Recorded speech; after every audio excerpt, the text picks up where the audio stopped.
let's just take a quick look at stairs. Make it easy. So our stringers come 16 steps long.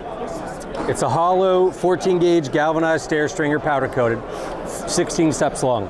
Common tread depth of 10.5 inches, 5 different rise models, from 6 3/4 to 7 1/4 and 1/8 inch increments. So 6 3/4, 6 7/8, 7, 7 1/8, 7 1/4.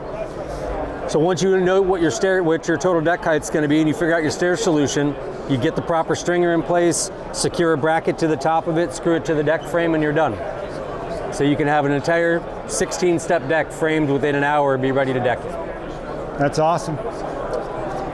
What's the bracket at the bottom of the stairs? What's this So our bracket, it does two things. One, it's for surface mount handrail attachment.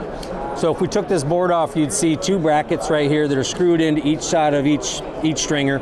There's a slotted hole right here, and there's a threaded hole right over the top middle of the stringer. So when you know where you're going to need a handrail post, you set that bracket in place, mark the hole, pre-drill through the stringer so that you can allow that bolt somewhere to go once you're screwing down into it, bolting down into it. And then you bolt into both of these. They're slotted here so that it's going to work with any size post base you have. Okay. And you just put them however far apart you need for whatever size post base you have. Perfect. So it mounts our handrail attachment, a very secure handrail attachment, and it also has these holes here for mounting down to your footing. So like if you were using those brackets in the middle of your stair, you wouldn't have to do anything with the bottom holes, but at the bottom, you can just bolt down into your footing. That's perfect. Simple and easy. Yep. Another new product we came out with this year, last year, was our surface mount post handrail attachment blocks. It's a piece of high density polyethylene plastic, comes 48 inches long, and you cut it down to whatever length you need in the field. So in this case, we just use it as ladder blocking, just to show that you could also use it as ladder blocking if you wanted. But say you wanted to put a handrail post right here. This joist, before you mount it in place, you figure out however many posts, locations you're going to have, cut that many blocks, slide them into the track of the joist. So in this case, we'd already have a piece of plastic right inside of here before you cap it with the track. Once you're capped, you're ready to deck it. You'd put that piece is in there. You have another piece you'd put right here. Another one of these just moved right here. Pre-drill your 2 holes right here to get the wood screw in, and then screw that post base straight directly down into it using a Simpson 6-inch timber screw. And it's an extremely stout connection. So 3 blocks and four bolts into the post? That's it. And you're done. And it's a code-approved handrail attachment, surface mount post attachment. I don't think anybody can say that yet but us. That's awesome. It's going to say... And I know you really like your post and the lateral support it gives us. We could talk about that real quick too. All of my problems on a daily basis for like 2 months. So our post base, this would be a helical post base. It has that dog leg in the bottom of it so that you can adjust it on your helical posts. Right.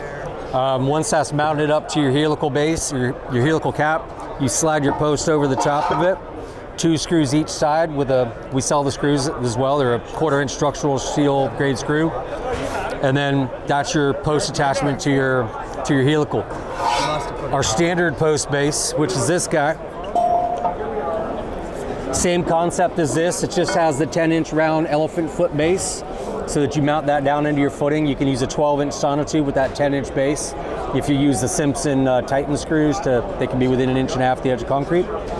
So that bolts down. We have a post cap that just sets on top of the post, rear bracket, front bracket.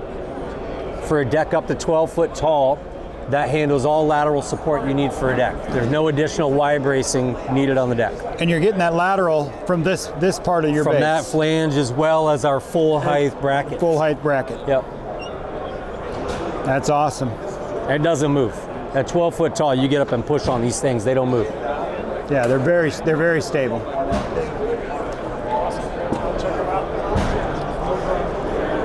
It's pretty basic stuff.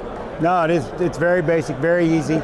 Very few parts. That's the best part about your system. Few SKUs on the market for any metal alternative framing system.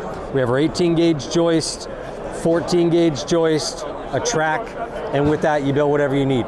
You take a 14 gauge joist and a track, sandwich them together, just like that. That's how you build a beam. screw it top and bottom, you build a beam. Take 2 joists, screw them back to back, cap each side with a track for a double beam. What's an easy way on site to be able to tell a difference between the 2-inch joist and an 1 5/8 joist? Well, the 2 inch is going to be 2 inches wide. 1 5/8 is only 1 5/8 wide. I get a lot of people asking me, how do I tell a difference between these joists? I mean, but it's pretty obvious. But it's pretty obvious when you see them. The difference in width shows up right away. It's about a pound heavier than that is per foot, so it's a bit of a heavier joist. That's because of the 14 gauge versus the 18 gauge, correct? Yep. Yeah. But they do have to pay attention. I've had a few people use the wrong joist. Like, I don't have enough of these. Right. It's like, oh, you put them someplace else. You put them in the wrong spot. Yep. They are marked every 8 foot on the inside, and with yellow inkjet paint, we mark them on the mill that shows what the steel is. Yeah. Okay. That's something new I learned. That's great. I'd be able to tell them that. That's perfect.